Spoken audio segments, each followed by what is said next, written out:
अस्सलाम वालेकुम। प्रोग्राम आईना में ताहिर अहमद भट्टी आपकी खिदमत में हाज़िर है और आप सबको खुश आमदीद भी कहता है। आज का प्रोग्राम इब्तिदा तो करेंगे ईद मुबारक से, क्योंकि हमारे यहाँ आज ईद थी, पाकिस्तान में कल होगी, बाकी दुनिया के बहुत से हिस्सों में आज थी।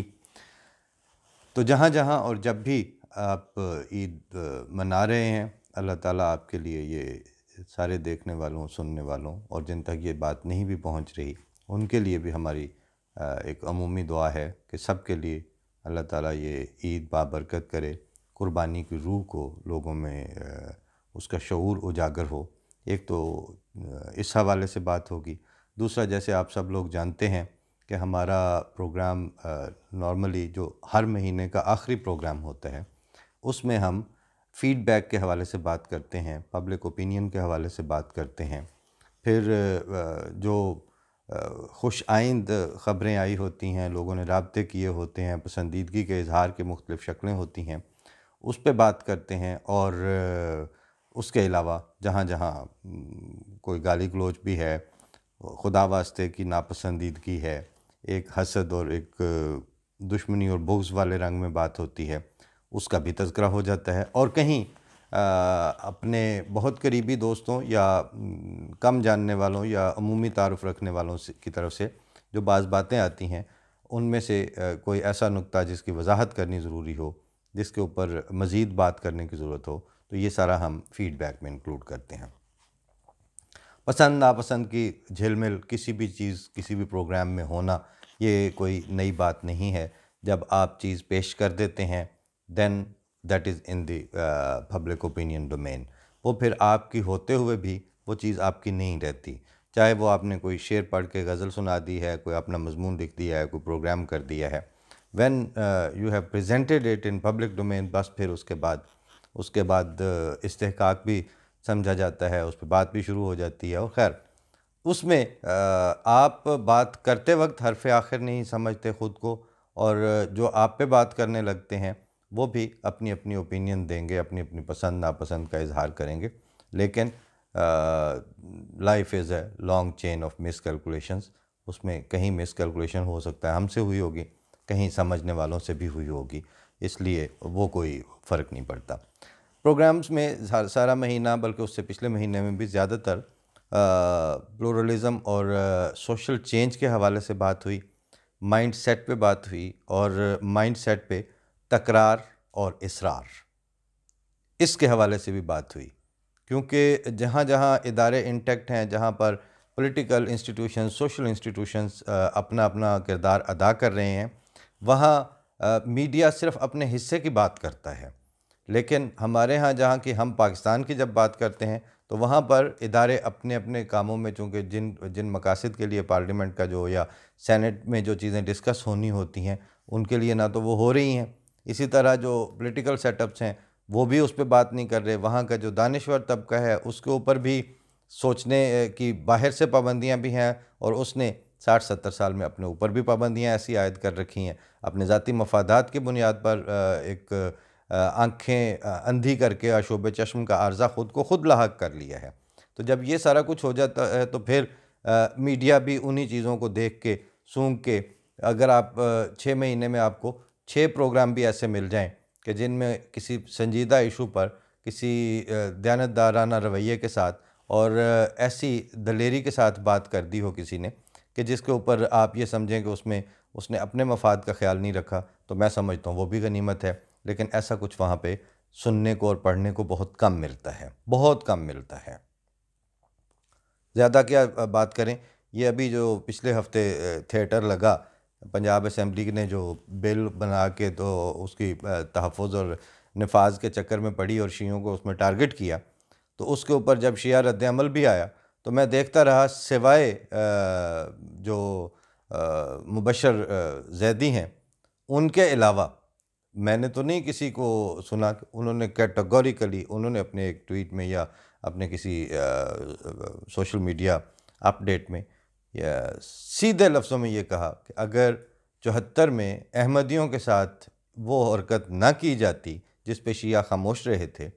बल्कि उसका हिस्सा बने थे, तो आज शियों के ऊपर इस तरह की कोशिश का तसव्वुर भी नहीं किया जा सकता था। रास्ता खुद दिया था, और उसके बाद वही बात के चिराग सब के बुझेंगे, हवा किसी की नहीं। तो ये एक मिसाल मुझे मिली सिर्फ,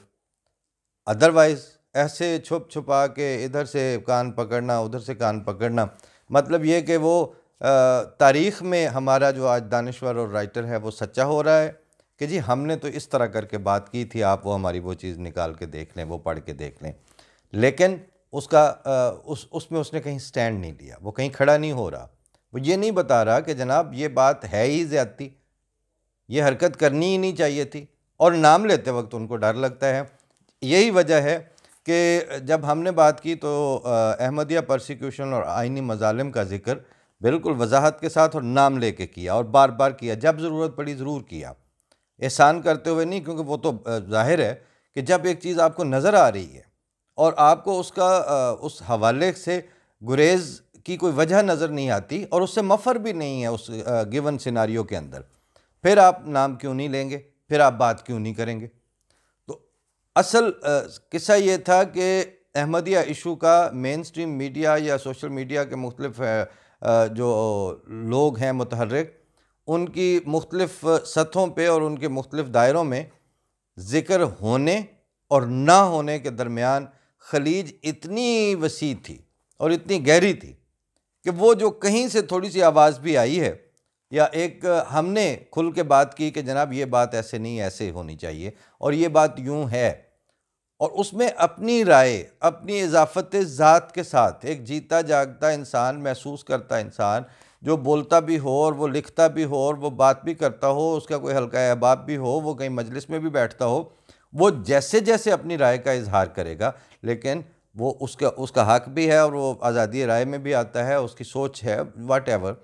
मगर खामोशी इतनी गंभीर और गहरी थी कि जब हमने बात की तो वो बात अजनबी लगी, अचंभे की बात लगी। और शुरू में तो वो ARY में मुझे याद है अच्छी तरह कि वो परप्लेक्स्ड हो के एक बड़े, जिसे पंजाबी में कहते हैं ना, भौंतर जाना,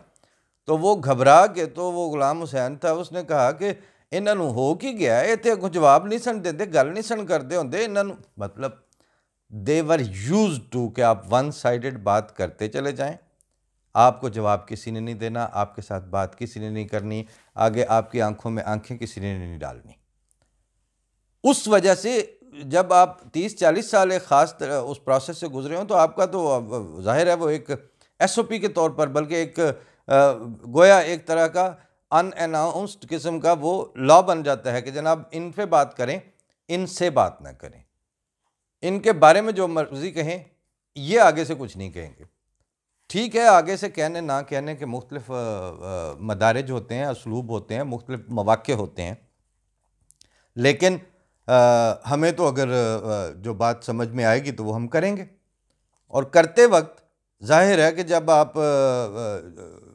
बाकी सारी ज़िंदगी के जो आपके रवैये हैं, आपने कहाँ प्रेजेंटेशन दी, आप कहाँ पेश हुए, आपने कहाँ कौन से वाक़यात भुगते, उन सारे वाक़यात के पीछे कोई ऐसा तो नहीं होता कि आप सुबह रोज़ाना जो है वो कोई चेक लिस्ट बना के निकले हैं कि मैं फ़लाँ जगह से अप्रूवल लेके आऊँगा, फ़लाँ जगह से फ़लाँ मुझे इजाज़त देगा, फ़लाँ जो है वो मेरी बात सुनेगा, इतने ऑडियंस बैठेंगे मेरे सामने, इतना बड़ा प्रोग्राम होगा, इस तरह का मैं मेन स्ट्रीम मीडिया होगा, फ़लाँ जगह पे लिखूँगा तो फिर मैंने ये बात करनी है। ऐसा कुछ नहीं हुआ। 94 में भी मेरे जो कॉलम छपते थे उसमें मौलवी ज़ाहिद उर राशिदी ने खिलाफ वाक़या बातें की। मैं उसी जगह हामिद मीर को जाके कहा कि आप एडिटर हो तो आप कहते हो कि जो हम महसूस करते हैं वही तहरीर करते हैं, ये आपने औसाफ अखबार के ऊपर लिखा होता है। तो जनाब ये फिर आला सहाफ़ती औसाफ का अलम बरदार अगर रोज़नामा औसाफ है तो ये मेरा आर्टिकल वहीं छपेगा जहाँ ज़ाहिद उर राशिदी का छपा है। तो बहरहाल उसको वहीं छापना पड़ा और वो वहीं पे था। और अगली दफ़ा हालत ये थी कि सारा कॉलम के बाद बाकी गुफ्तगू ज़ाहिद उर राशिदी को भूल गई, तो उन्होंने बाकायदा बाय नेम, पहले पिछले कॉलम में उन्होंने कहा था कि हज़रत मिर्ज़ा ताहिर अहमद साहब के ऊपर ज़ुबान दराजियाँ या जो भी उनको झूठ सच बोलने की, झूठ ही बोलने की तौफीक ज़्यादातर मिली, तो वो लिखते गए। और इलेक्शनों के हवाले से अहमदियों के मौक़िफ़ पे बात थी, वो पुराना तारीख़ में छपा हुआ है, मौजूद है वो आर्टिकल उनका। तो जब वो मैंने उनसे जो जवाब आया, जो लिखा अगला, उसके बाद जो उनका आर्टिकल था वो ये था, उसमें ये कहते हैं कि ये कोई ताहिर अहमद भट्टी साहब हैं, इनको बड़ी तकलीफ़ हुई है और इन्होंने ये कहा और ये कहा, और फिर अगला कॉलम उसमें शिकवार जो मैंने बातें की थी 5-6, उसी के जवाब में उन्होंने उसको टेकअप किया। तो उसके बाद जो मैंने आर्टिकल लिखा उसमें मैंने ओपनिंग जो सेंटेंस था वो यही था कि मौलाना एग्जैक्टली मेरा ये मकसद था कि आप क्वालिफाई करते हैं ज़्यादा से ज़्यादा ताहिर अहमद भट्टी से बात करने जो कि आप मिर्ज़ा ताहिर अहमद के लिए क्वालिफाई नहीं करते।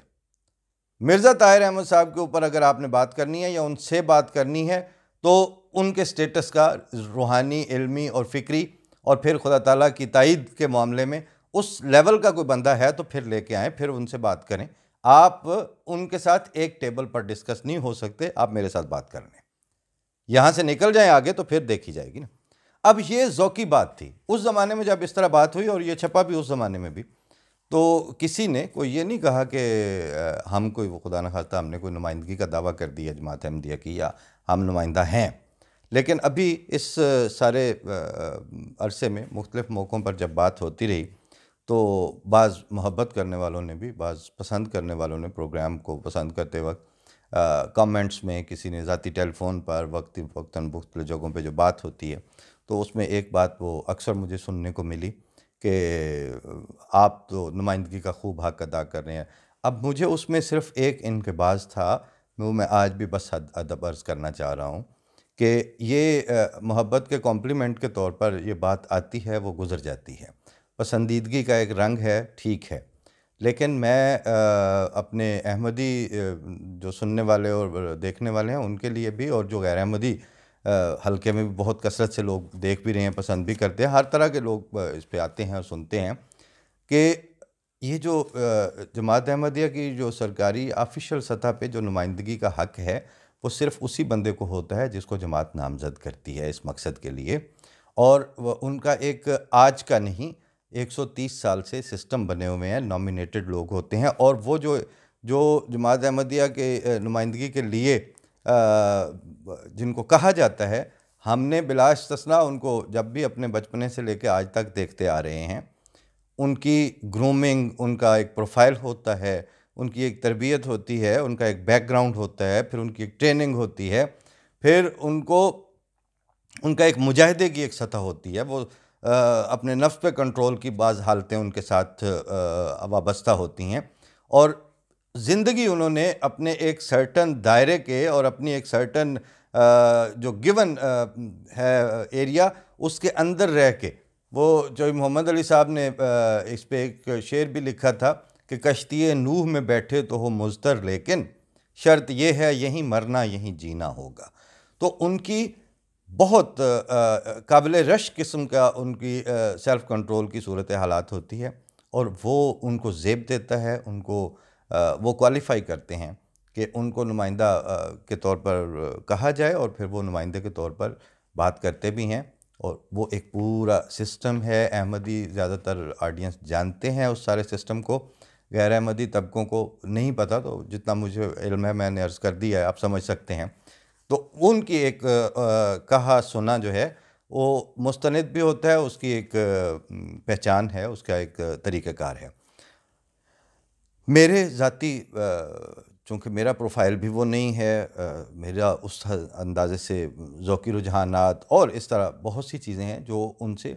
बिल्कुल मुख्तलिफ़ हैं, बहुत मुख्तलिफ़ हैं। और मुझे हिजाब नहीं, मुझे उस तरह का अगर कोई कॉम्प्लीमेंट दे तो उसको चुप करके आगे से सर हिला देने या जी जी करने पे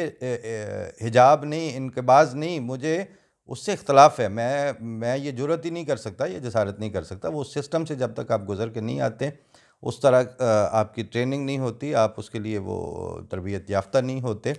हाँ, अलबत्ता मेरी वाहिद जो सआदत है और जो किसी भी अहमदी की सआदत हो सकती है और है,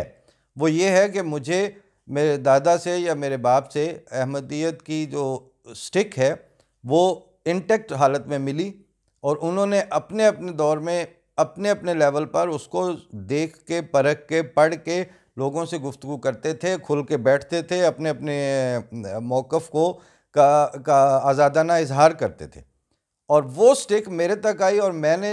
मेरी ये ख्वाहिश होगी और मेरी दुआ भी है, जितनी मुझे तौफ़ीक होती है मैं अल्लाह ताला से अर्ज़ भी करता हूँ कि या अल्लाह ये जो है ये आगे मैं अपनी नस्लों को ये चीज़ मुंतकिल कर सकूँ और इसका इतना हक़ अदा कर सकूँ कि जो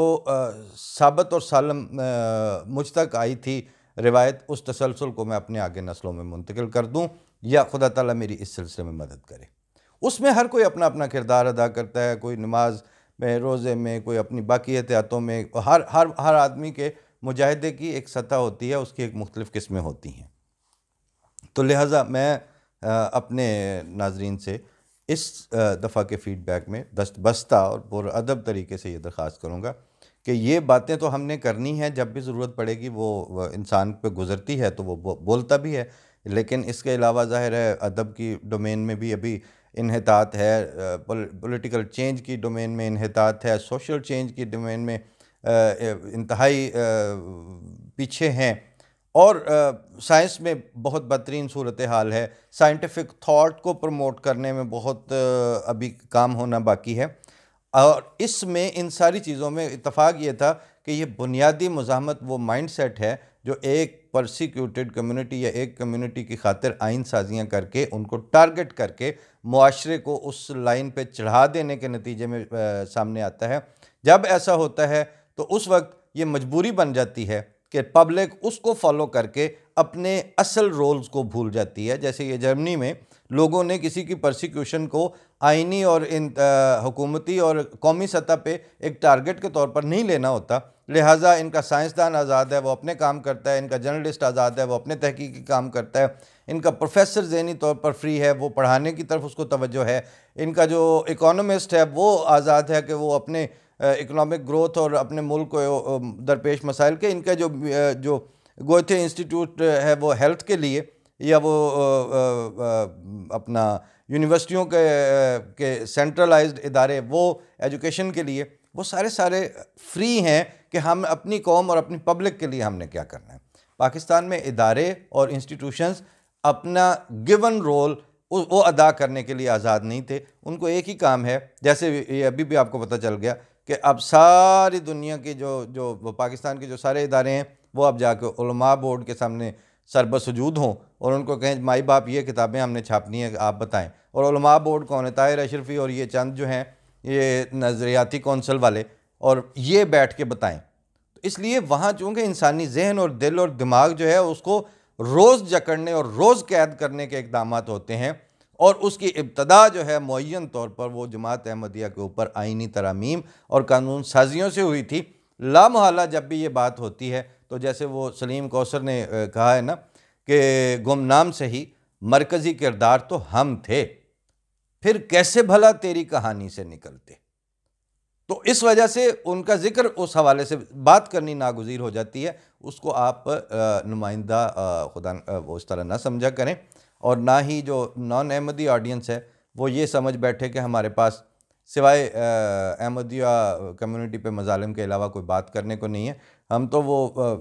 जिधर हाथ उठाएं सरापे पे जिस जहाँ नज़र कीजिए वहीं उम्र सारी बसर कीजिए। पाकिस्तान में तो इतने इश्यूज़ हैं, लेकिन जो मसाइल की माँ होती है वो है जहाँ से आपने जाना आपने कराची था और आपने अपनी समत जो है वो मुँह आपने लाहौर की तरफ कर लिया। अब आपको जब भी ये कहना पड़ेगा कि यार कराची से ओरिएंटेड अगर बात करनी है तो मुँह कराची की तरफ कर लो पहले, तो आपकी समत की तब्दीली की इंतहाई ज़रूरत है। वरना आप जितनी मर्ज़ी मेहनत करते रहें, जितनी मर्ज़ी हुकूमतें तब्दीलियाँ लाने के दावों के साथ आती रहें, वो कुछ भी नहीं होगा। अब बात बढ़ती चली जा रही है, लेकिन अब फीडबैक के हवाले से जो चंद लोग हैं वो प्रोफेशनल गाली गलोच और एक मखसूस तबका है जो आदि मुजरम और पेशावर हैं,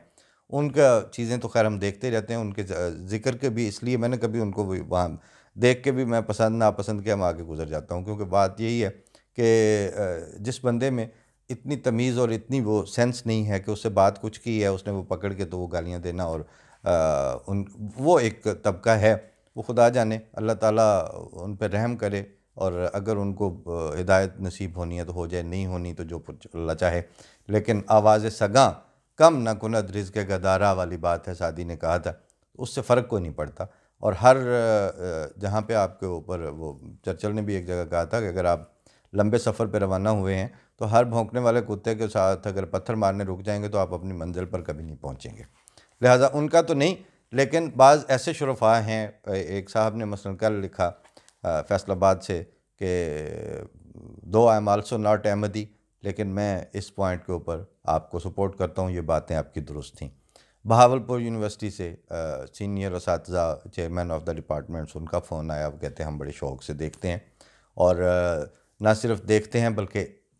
ज़्यादातर उससे एग्री करते हैं, और इस तरह खुल के ओपन बात जो है वो हमारी ज़रूरत है। जेलम से एक साहब थे, उन्होंने बड़ी मोहब्बत से टेलीफ़ोन किया, तो मैं उनसे ऐसे सवाल किया कि सॉरी मुझे लगता है मेरी आपसे कहीं मुलाकात, कहते हैं मुलाकात वगैरह कोई नहीं, ना मैं आपको जानता हूँ, मैंने तो ये प्रोग्रामों से ही आपसे वास्ता हुआ है, अहमदी भी नहीं हूँ, लेकिन बहरहाल मैं अब आपका रेगुलर सुनने वाला हूँ और मुझे ये पसंद है, और मुझे आपसे आपकी बात सुनते हुए वो सच्ची बातें लगती हैं, उसमें मलम्मा साजी और झूठ नहीं लग रहा होता। तो जनाब ये और इससे मिलता जुलता हमारा फ़ीडबैक है। बाकी जिस तरह अल्लाह ताला के नवाजने के रंग हैं, कहीं कहीं से कोई ऐसी ख़बर भी मिलती है कि आपको इतनी आला सतह से पसंदीदगी के भी कोई ना कोई रंग सुनने को मिल जाता है, उसके बाद फिर इंसान सिवाय शुक्र के और कुछ कर नहीं सकता, क्योंकि बाज़ सतहों का तो ज़िक्र करके तो उसकी तशफ़ी हो जाती है, लेकिन बाज़ मकामाते जो दाद हैं वो चौधरी साहब ने कहा ना, तारीफ़ से बालातर, तौसीफ़ से मुस्तग़नी। तो ये वो एक आध ऐसा भी समाज से गुज़री है बात, जिस पे सिवाय बंदे के शुक्र के और कुछ नहीं हो सकता। उम्मीद है कि आप लोगों ने इस बेरब्त किस्म की, सारों को इंक्लूसिव किस्म की बात को पसंद फरमाया होगा, वरना हमारा ये महीने का एक प्रोग्राम जो है वो तो मखसूस था, मखसूस है और इंशाल्लाह मखसूस रहेगा। बाकी अगले प्रोग्राम्स में फिर इंशाल्लाह रुझान चेंज हो जाएगा। दरमियान में अगर एक आध पंजाबी प्रोग्राम मिस हुआ था, एक आध उर्दू हुआ, तो वो हम ईद के दिनों में ज़्यादा प्रोग्राम करेंगे, एक निस्बतन एक की बजाय हो सकता है दो भी आते रहें, तो उससे वो कमी भी पूरी हो जाएगी। अल्लाह ताला आप सारों को अपनी अमान में रखे, और यहाँ जो मुख्तलिफ़ तज़किरा है, पसंद नापसंद में कोई बात कहा सुना माफ़ करने वाली हो तो वो भी कीजिए, और फ़ी अमान अल्लाह। अल्लाह ताला आपको खुश व खुर्रम रखे, सब पे अपना फ़ज़ल करे। अल्लाह के हवाले। अस्सलाम वालेकुम व रहमतुल्लाह।